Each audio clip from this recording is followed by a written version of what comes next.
Hi Aris! Welcome, welcome. Tingnan natin kung sino yung parating sa buhay mo. Kamustahin natin yung love life ni Aris. So, be open-minded po. Hindi po halos lahat makaresonate. Thank you nga po pala sa mga bumabalik at nagsusubscribe. Marami pong salamat. Give me the message for Aris. Ano yung mensahe sa'yo?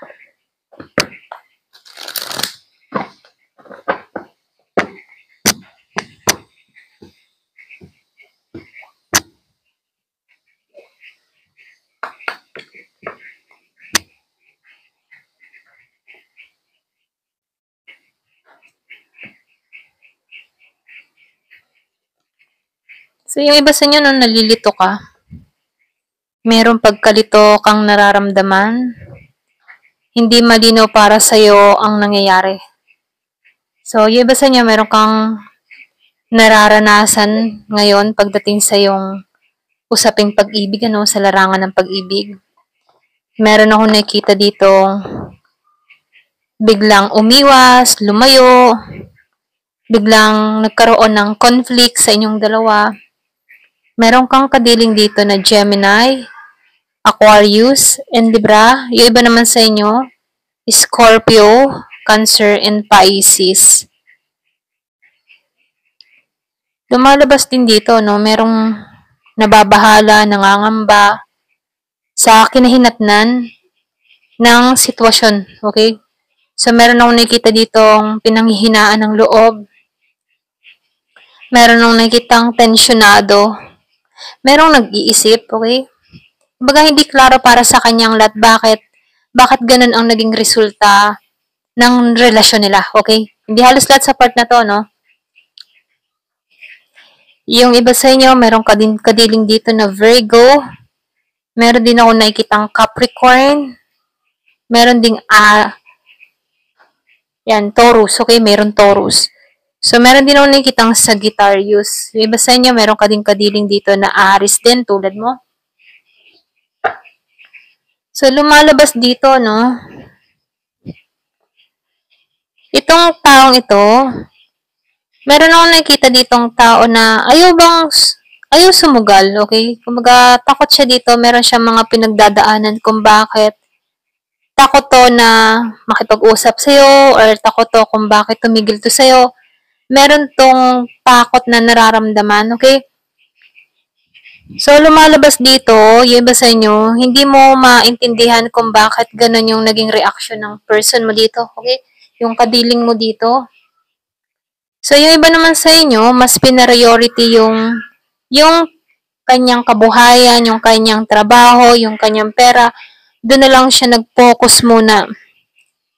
Pagdating sa usapang pag-ibig, medyo kumbaga medyo hindi muna siya dito sumusugal sa connection nyo, okay? So, nakikitaan ko dito, yung iba sa inyo nagkaroon ng tampuhan or meron siyang dahilan kung bakit biglaang nawala itong connection na to, okay? So, lumalabas dito, may involved na pera. Dun sa iba, feeling ng tao na ito, walang pag-angat na mangyayari sa inyo dahil malayo kayo sa isa't isa, okay? So, lumalabas din dito na merong naka-stuck sa sitwasyon. Kumbaga, itong taong ito, pwedeng ikaw to, energy mo to, Meron lang nakikita dito na meron ditong tao na feeling stuck. Yung man tipo na hindi niya alam kung bakit iniwan siya ng ganun-ganun na lang. Hindi niya alam kung bakit ganito yung kinaharap ng connection nila dito.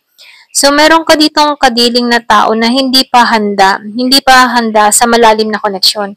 Kasi meron kang kadiling dito na mahilig pa mag-party-party, mahilig pa siya sa kasiyahan. Meron pa siyang mga hinahanap sa kanyang buhay, okay? Meron pa siyang gustong marating. Yung iba, ito yung dahilan niya kung bakit nagkaroon kayo ng pagkakalayo-layo, okay? Mas pina-priority niya dito yung kanyang kabuhayan.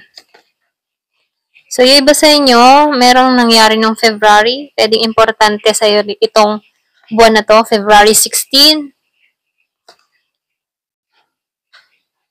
So, nakikita ko dito, meron dito promising na mangyayari kinabukasan. Pwedeng meron ditong biglaang maliwanagan ka, or pwede ring sabihin na meron dito mangyayari tomorrow na kung saan ikagugulat mo. Okay? Meron ditong pangyayari. So, pwedeng merong magmensahe sa'yo, or pwede ring merong kang balitang marinig mula rito. So, maraming posibilidad na mangyayari tomorrow. Okay? So, merong tomorrow dito. Promising. Pwedeng merong biglaang tawag, promotion, trabaho. Okay? So, meron din ako, kung ikaw man ay merong mga iniintay, meron dito, next couple of month, meron ako nakikita ditong pahiwatig. Okay? So, tingnan natin, kung ano ba tong mga to. Next month look promising. Yung iba naman sa inyo, ito yung parating. Ayan. So, tingnan natin kung ano ba tong next couple of month. Ano yung parating dyan? Anong naghihintay? Dito. Ano tong next couple of months? Anong naghihintay dito? Anong dapat asahan? Iba sa inyo, pwedeng magpasya ka na dito eh. Or pwede rin meron ka ditong alisan.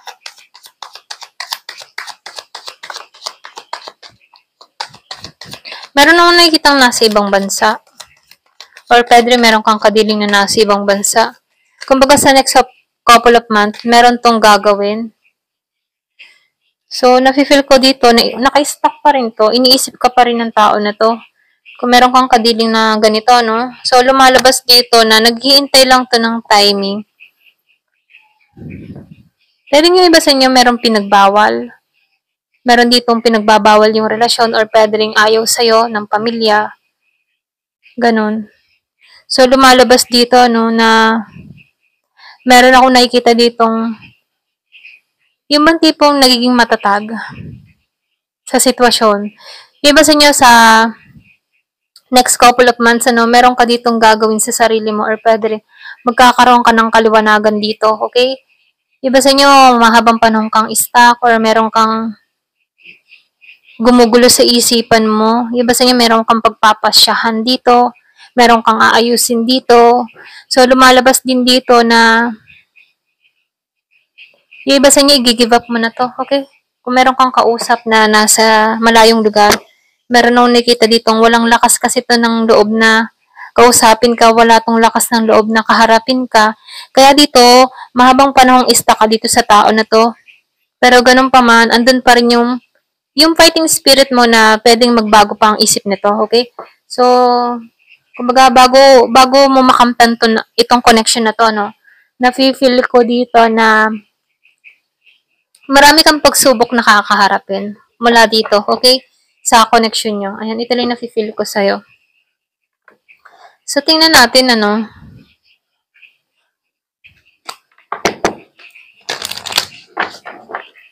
pa yung mensahe?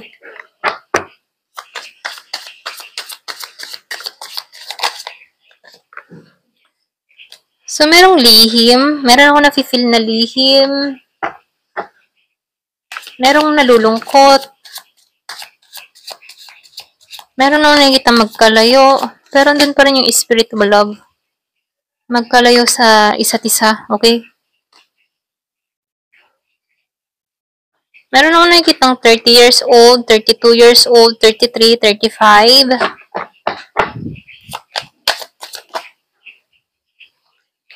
So, lumalabas dito, merong nabuntis. Meron akong nakikitang nabuntis or mabubuntis. Meron akong nakikitang may mabubuntis dito or pwede rin makabuntis, okay? So, lumalabas dito, merong nalulungkot sa sitwasyon, malayo sa isa't isa. Pero andun pa rin yung spiritual love ng dalawang panig, andun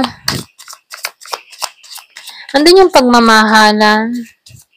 Yung iba sa inyo, kung meron kang kadiling na nasa malayo, nakikitaan ko dito, may nabuntis. So, nakikitaan ko dito, marami ka namang natutunan dito sa connection na to.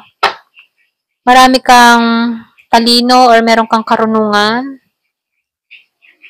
Lumalabas din dito, Sa bawat pinagdadaanan mo sa buhay, marami kang natutunan, nagkakaroon ka ng kaliwanagan sa nangyayari sa buhay mo. Kumbaga, ito experience na to, ito yung nagpapadagdag sa kaalaman mo kung bakit nagiging kang mas matatag sa panahon ngayon. So, merong snake, meron nung nakikitang umahas, meron tukso. Pwede nga iba sa inyo, merong tumukso sa person mo or pwede rin merong kalaban, merong gumagawa ng masama sa connection nyo. Okay? Yung iba hindi halos lahat, merong kalaban, merong nagagalit sa connection nyo, hindi siya masaya. Meron na pilit na pinaglalayo, ganon.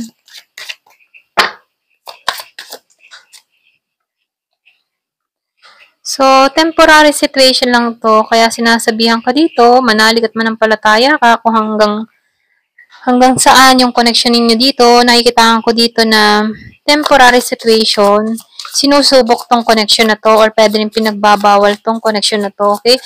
Meron ditong pinagbabawal na pagmamahalan, ayan.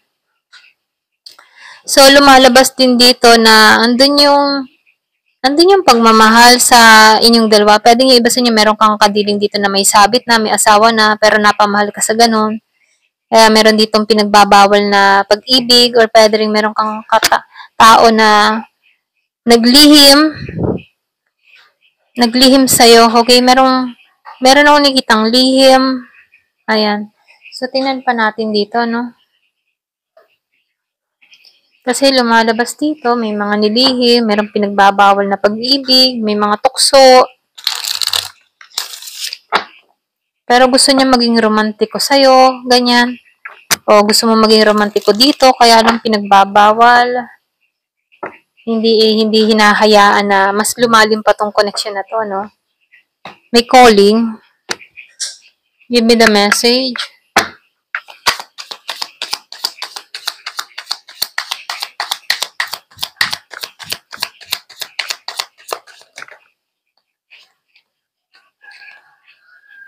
So, merong ikakasal dito. So, nakikitaan ko dito, pwedeng meron kang kadiling dito na kasal na.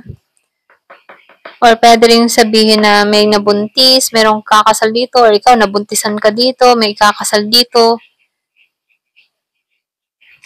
So, meron akong nakikita ditong panibagong chapter.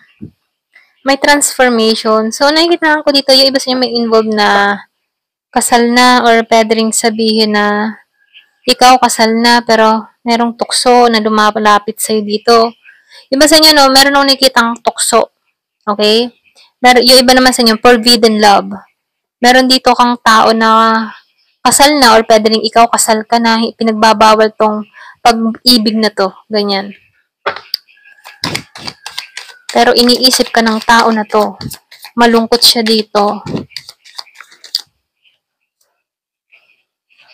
So, meron din akong nakikita ditong tensionado, frustration, may takot, self-sabotage. So, lumalabas dito, no? Huwag kang mawala ng pag-asa, okay? Kumbaga, nafe-feel ko dito na nawawalan siya ng pag-asa dahil sa nangyayari sa kanya dito. Pero ganun pa man, yung iba naman sa inyo, nakikita ko dito na kung ikaw ay nalulungkot din to. Andun pa rin yung inner wounds na nararamdaman ng tao na to. Yung iba naman sa inyo, pinili na lang nito yung kanyang healthy choice, okay? Meron dito nagsa-self-love or pwede rin minumungkay sa'yo dito na mag-self-love ka, mag-self-care ka, hanapin mo yung kaligayahan mo, kasiyahan mo dito. So, nakikita ko dito na meron nagkaka-interest sa'yo. Kung ikaw may nasasaktan dito, no, kung ikaw man inloko dito or dahil merong ditong forbidden love, sinasabihan ka dito, mahalin mo yung sarili mo, alagaan mo yung sarili mo, kasi meron ditong parating sa buhay mo na kung saan interesado sa'yo. Gusto kang i-date, ganyan. Tinamaan to sa'yo. Ito lang yung nakikita ko. Have faith, may parating na pag-ibig. Sa'yo bang may parating na pag-ibig sa hindi mo inaasahang pagkakataon, ganon. May ask talaga, okay? Girl with the snake. So, meron kang tao dito na natukso. Ayan, natukso siya dito. Meron ako nakikitang nabuntis. So, meron din ako nakikitang meron ditong inakit. May nabuntis, inakit. Ginamit yung charm niya, yung kanyang alindog sa person mo. Or meron ditong ganun. So, nakikitaan ko dito, meron pinagbabawal na pag-ibig. Meron ditong kinasal, pero tinokso yung person niya dito. Merong nabuntisan yung iba sa inyo. Pero dito, mas minili mo dito yung sarili mo, healthy choice mo. So, lumalabas dito, meron parating na pag-ibig. Okay, kahit nasaktan ka dito, meron parating na bago. Doon sa iba ha, ito lang nakikita ko. Ayan. Thank you for watching. Love and peace.